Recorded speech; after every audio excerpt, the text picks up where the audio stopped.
Скъпи човеко, как си ти? Аз си Антонио. Горе за децата ти, аз съм малък, но ти казвам, тръгвам си.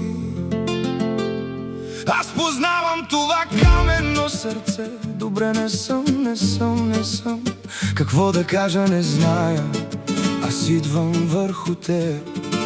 Навън през годините аз съм по пътя на децата. Като беден плача силно, чучо ме яде, кой съм аз? Не разбирам, о Боже, не мога да вървя. Не чувам вече твоите имена в писмото му святия в дълбочина. Има голяма слабост, но аз знам, че са само тези красиви думи в моето сърце. Те стоят на прага на мястото на страха. Аз оставам задно отвътре. Не се крия аз. Идва светлина. Аз съм волен. Кой ще ме изцели? Не зная много, хайде. Моите песни не пишат за истина. Да видим двама на този диван, където сърцето ми се къса жестоко, без сила, без магия. В дълбочина този мой плач, този вятър, искам само един момент. Святост е. Жадувам те. Жадувам те.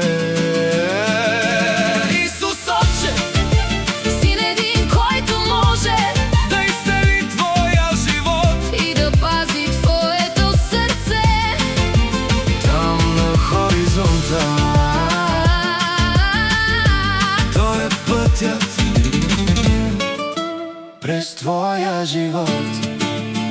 Стига, питаш ме ти, защо времето ви върза. Аз вървя далеч, вървя назад.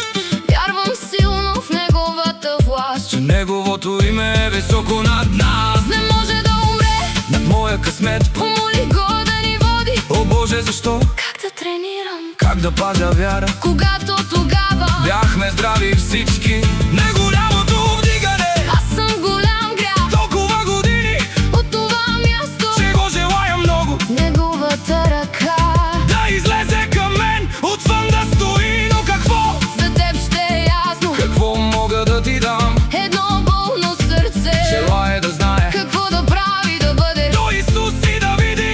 както ти казах, че в твоя дом Искам да узная, искам целия студ, цялото силно сърце, което може да плаче. защо жена ми И моето сърце са вързани с умове.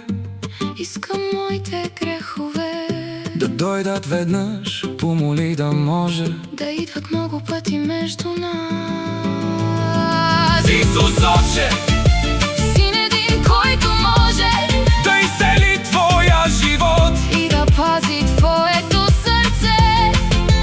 там на хоризонта той е пътят през твоя живот.